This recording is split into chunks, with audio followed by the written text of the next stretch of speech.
Muy buenos días, jóvenes. Este día vamos a trabajar un contenido bastante bonito. Les voy a leer un pensamiento. No pienses como yo, pero respeta que yo piense diferente. Me parece muy importante que podamos aplicar esto, ¿verdad? Cada uno de nosotros somos personas diferentes. Es cierto, podemos estar bajo los mismos criterios, bajo los mismos valores, bajo las mismas normas establecidas, pero si yo pienso diferente o usted piensa diferente, no por eso nos vamos a faltar el respeto. ¿Se recuerdan cuando estábamos en clase, por ejemplo, usted me decía, señor, a mí no me gusta leer? Y yo, vaya, muy bien, de acuerdo.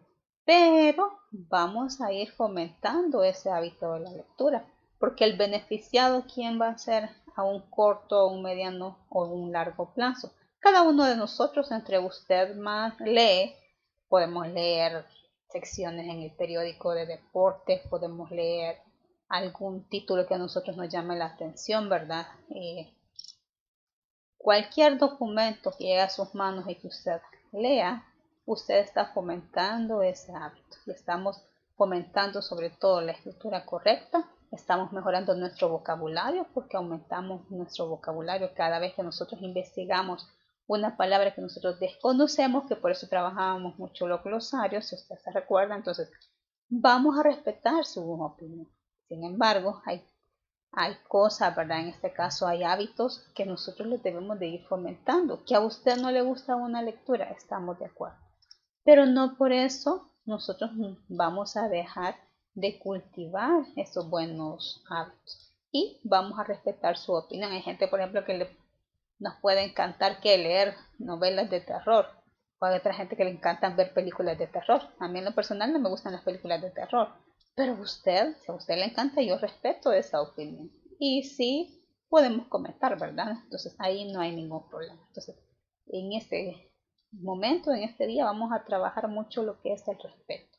Siempre vamos a respetar lo que las personas piensan, todas las personas que están a nuestro alrededor, y nosotros también vamos a respetar nuestra opinión, ¿verdad? Así que gracias, nuevamente podemos estar comentando en el chat, ¿verdad? Gracias por participar y los invito siempre a cultivar este bonito valor y este bonito hábito también sobre el respeto hacia nosotros mismos, hacia todas las personas y hacia todo nuestro entorno, ¿verdad? El respeto a la naturaleza también es muy importante y sobre todo también, muy especialmente el respeto a Dios. Gracias. Este día vamos a hablar un poco de lo que es el cuento realista.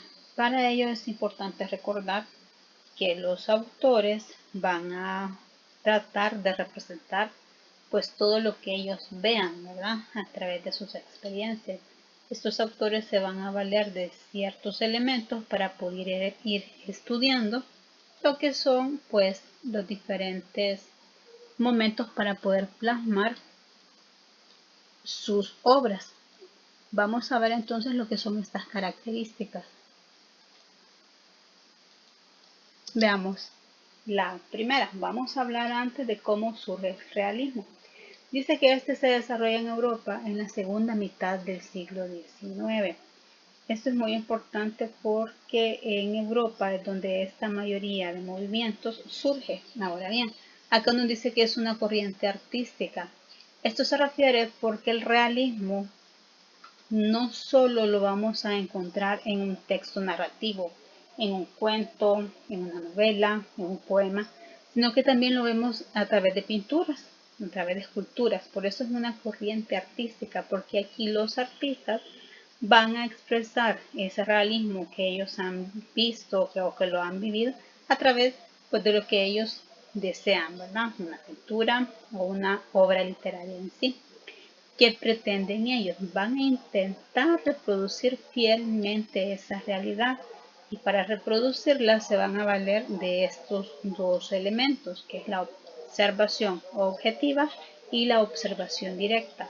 Cuando hablamos de la observación objetiva es porque van a plasmar esta realidad tal y cual ellos la están viendo o la están viviendo. Por lo general estos escritores pues viajaban hacia el interior del país donde ellos se encontraban o el interior, ¿verdad? De una nación y pues observaban directamente, que tiene que ver con el siguiente paso, que es la observación directa, porque ellos mismos tienen que observar a ese sujeto de estudio para poder crear pues fielmente esa representación de esa realidad. Ahora bien, dentro de esto van a tener como protagonista al ser humano común, una persona común y corriente, un leñador, un médico, un abogado, un comerciante. Entonces, cualquier persona, ¿verdad?, puede ser objeto de estudio y este se va a convertir entonces en el protagonista. Van a intentar representar al mundo tal como se percibe. Aquí ellos no van a dar ningún favoritismo ni van a alterar esa realidad, sino que la van a presentar tal y cual es. Cada género construye su mundo de ficción de acuerdo a sus propias leyes. ¿Por qué razón? Porque en un cuento realista, si van a tratar, obviamente, a representar esa realidad, los personajes son los que se vuelven ficticios, pero se van a basar en realidades que ellos han observado. Y los cuentos realistas, esto es muy importante también, tienen como objetivo denunciar algunas condiciones negativas de la realidad. O sea, aquí también, ¿verdad?, podemos ver vicios de los seres humanos, podemos ver injusticias y todas esas situaciones negativas que nosotros vivimos dentro de una sociedad. Vamos a hablar ahora específicamente ya de esas características del cuento realista.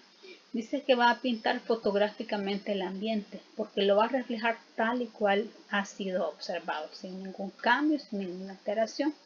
Va a retratar el costumbrismo de los pueblos. Obviamente esto tiene que ver con este lenguaje coloquial.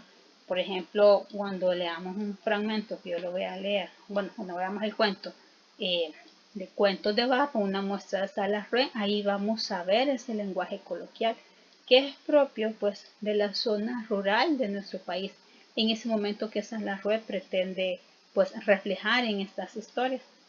Y también va a presentar un conflicto entre el individuo y la sociedad, ¿verdad? Esto es, no porque esté en una pelea constante, sino que va a ser el reflejo de que este individuo quiere salir de su situación y que muchas veces la sociedad no se lo permite, ¿verdad?, por ciertos prejuicios o ciertas situaciones. Muestra el análisis de una realidad social histórica, porque vamos a haber reflejado en esa historia, en ese cuento, pues esa parte social, cómo está organizada la sociedad y que tiene que ver también con la parte histórica que pretende reflejar el autor. Narra los hechos con objetividad, ya que va a utilizar esta observación directa, tal y cual lo percibe, ¿verdad?, dentro de ese campo de observación que el escritor ha tenido. Utiliza descripciones claras y precisas. Esto es bien importante porque esa descripción es bastante objetiva, entonces no se va a andar con rodeos, ¿verdad?, sino que lo va a decir de forma clara y de forma concreta. Y los hechos narrados son verosímiles. ¿A qué se refiere esto? Que a pesar de que los personajes son ficticios, cuando uno está leyendo este tipo de textos, este tipo de narraciones, pues usted de verdad vive la historia y siente que aquello es real a través de los personajes, porque le da una caracterización tan real donde va a respetar esta realidad social que nosotros creemos que realmente esos personajes existieron. Vamos entonces a ver una muestra de estos cuentos de Salarrué, de su libro Cuentos de Barro, titulado La Botija. Entonces vamos a tratar de ver cómo lo reflejan acá.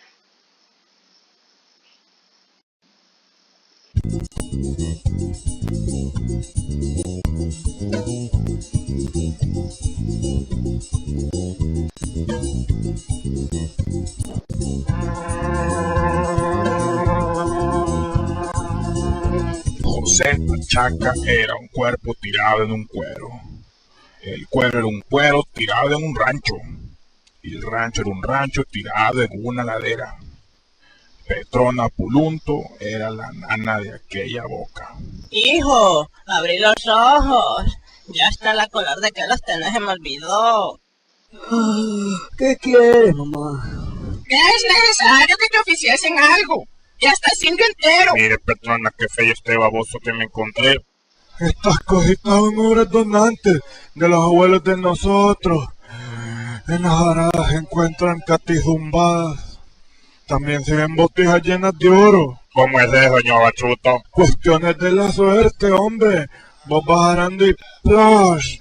De repente pegas en la agua que ya estuvo, te haces de plata. Achis, en veras, don Machuto. ¿Cómo Luis?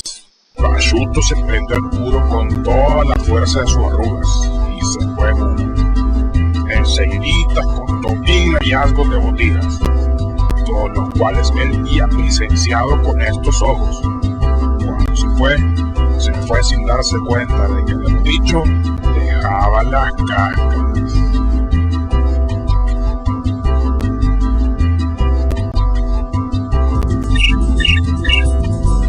¿Dónde te metes, babosada? Y te he de topar, no querrás, así me haya de tronchar en los ojos. Pero según él no trabajaba, él buscaba botijas. El patrón, que se asombraba del milagro que hiciera de José el más laborioso colono, dábale con gusto y sin medida luengas de tierra, que el indio soñador de tesoro rascaba con el ojo presto agarradizo en el corazón, para que éste cayera sobre la botija como un trapo de amor y ocultamiento. Y Pachaca sembraba, por fuerza, porque el patrón exigía los censos. Por fuerza también tenía Pachaca que cosechar, y por fuerza que cobrar el grano abundante de su cosecha, cuyo producto iba guardando despreocupadamente en un hoyo del rancho por si acaso.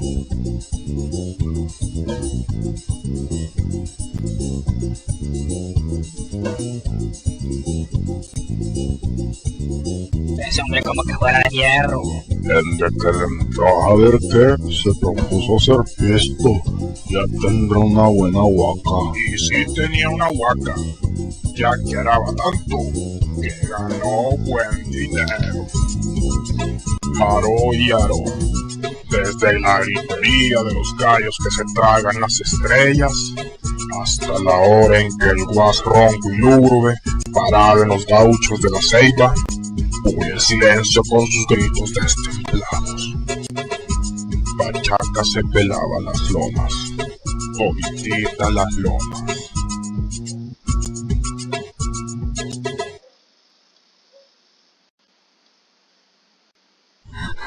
¿Dónde te metes, babosada? Y te he de topar, aunque no querrás. ¡Güey, Lule se cayó! ¡Va a llevarlo al rancho!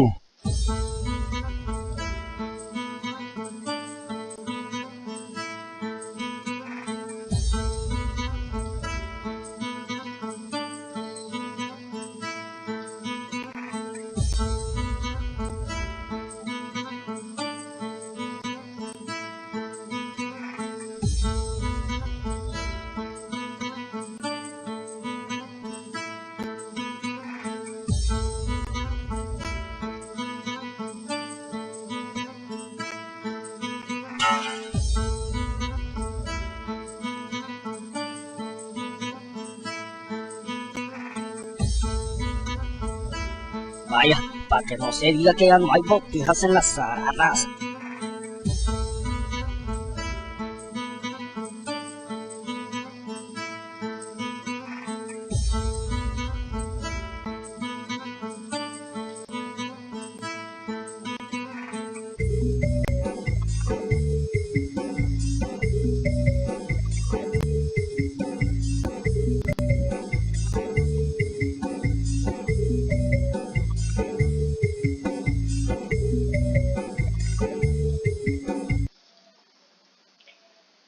Bien, en este caso pues estamos viendo cómo a través de esta animación un cuento realista va a reflejar esas costumbres, va a reflejar ese lenguaje coloquial. Por ejemplo, cuando mencionan la palabra huaca, eso es un huacal, un depósito, y es donde vemos que este joven José Pachaca pues está acumulando ese dinero, ¿verdad? Y al final de la historia vemos que él entierra este dinero para que nadie piense de que no había botijas de oro enterradas en la tierra. Entonces ahí él da por finalizado ese objetivo que él tenía, ¿verdad? De encontrar una botija llena de monedas de oro. Vamos a hablar entonces ahora de lo que son los autores y obras. Vamos a comenzar por Charles Dickens, conocido bastante, ¿verdad?, por estos cuentos de Navidad. Pero acá vamos a hablar de 3 títulos, que es La historia de nadie, El guardavía y El velo negro, que todas estas historias reflejan esa realidad que él trata de plasmar en cada una de estas obras. Diferentes ámbitos, ¿verdad? Porque, por ejemplo, El guardavía aparece ahí en una antología de cuentos fantasmagóricos, pues en este caso es la vía de un tren, ¿verdad? Todo esto se desarrolla ahí en una estación de tren. Veamos entonces el siguiente autor. Aquí estamos hablando de un autor salvadoreño, José María Méndez. José María Méndez se reconoce bastante por esta antología de cuentos, esta colección de cuentos, Las Mormonas y otros cuentos. Aquí es bien interesante porque son 3 cuentos que tienen el mismo inicio y dice algo así: tengo 3 mujeres con casa puesta y no puedo ir donde ninguna de ellas porque las 3 me pegan. Entonces él hace referencia a ese inicio y son 3 historias diferentes que tienen que ver con las mujeres. Y él, digámoslo así, defiende esa idea, ¿verdad? Entonces está igual 3 mujeres al cuadrado, tiempo irredimible, que son dentro de los cuentos realistas que este autor pues nos ha regalado. También tenemos a Antonio Rivas Bonilla, salvadoreño. En este caso estamos hablando de su obra, tal vez ustedes la tengan por ahí, Andanzas y Malandanzas, que refleja pues la vida de un perro callejero que se llama Nerón. Yo les voy a leer un fragmento nada más para que usted pues más o menos tenga una idea. Recordemos que va a reflejar un lenguaje coloquial, ¿verdad? Entonces no son palabras tan rebuscadas, pero sí posiblemente a usted le va a llamar la atención. Y dice algo así: nadie supo jamás en el rancho de dónde había salido aquel calamitoso representante de la raza canina. Verdad es que nadie se tomó el trabajo de averiguarlo. Cierto día, al caer de la tarde, cuando volvía el indio del pueblo, el pobre Chucho se le pegó y le vino siguiendo quién sabe desde dónde por el camino vecinal, y casi pisándole los talones. Hizo su entrada en el patio de tierra blanca, que se cobijaba todo entero bajo la ramazón de la mate indispensable. Los hipotes recibieron al intruso de mala manera, arrojándole palos y piedras y enrostrándole calificativos tan denigrantes como gratuitos. Toribio, que oyó la bulla, con un golpe seco clavó por el pico en un horcón la cuma relumbrosa y se volvió para averiguar la causa, pudiendo ver todavía a su voluntario acompañante, que había adoptado un trotecito lento y saltón, y con la cola entre las patas se alejaba borroso entre las sombras de la noche cerrada. Había cantos de grillos y olores a flores de chupamiel. Entonces acá tenemos esta muestra donde está utilizando, por ejemplo, la palabra chucho, o donde está utilizando las palabras hipotes, que vienen a representar este lenguaje coloquial nuestro. Y ahí tenemos esa muestra. Entonces, cuando usted pueda leerla, es una historia bastante bonita. Tenemos otro representante que es Francisco Herrera Velado, también salvadoreño, y él nos está aportando estos títulos: Agua de Coco, Fugitivo, Mentiras y Verdades y La Torre del Recuerdo. Y pues hemos finalizado en este caso, ¿verdad?, lo que es los cuentos realistas. Sí es muy importante que nosotros tengamos en cuenta su objetivo, ¿verdad?, que va a tratar de representar fielmente la realidad. Y eso lo va a lograr a través de la observación y lo va a hacer de forma directa. ¿De acuerdo? Vamos entonces a la siguiente parte, que son las preguntas y respuestas. Recordemos que podemos hacerlo, ¿verdad?, de las clases que estamos viendo del Ministerio de Educación, que a nosotros